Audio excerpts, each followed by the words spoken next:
कोण आहेस तू बेटा? तू हे जे काही करतोयस ते पाहून असं वाटतंय की तुझा देवावर नितांत विश्वास आहे. कोणाच्या तरी भल्यासाठी तू देवाच्या दारी आलायस. देव तुझी इच्छा पूर्ण करेल. माणसाची जशी कर्म असतात तशीच फळं त्याला भोगावी लागतात. जो चांगलं कर्म करेल त्याच्या नशिबी चांगलं येईल आणि जो वाईट कर्म करेल त्याच्या नशिबी वाईट येईल. पण कधीकधी असंही असतं की आपण स्वतः काहीही वाईट केलेलं नसताना दुसऱ्यानं केलेल्या पापाची फळं आपल्याला भोगावी लागतात.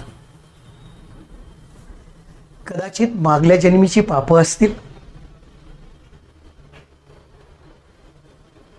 तू हे जे काही करतोयस हे नक्कीच तुझ्या कुटुंबातील कोणासाठी तरी असेल. मीही देवाच्या सानिध्यात आलो ते माझ्या कुटुंबाच्या सुखासाठी.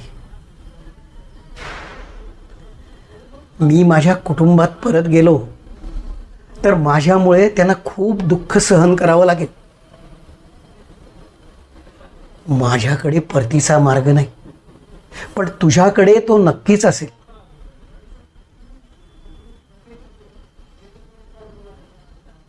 आजवर कोणाशी बोललो नाही मी, पण का कोण जाणे तुझ्याशी बोलावं असं वाटलं.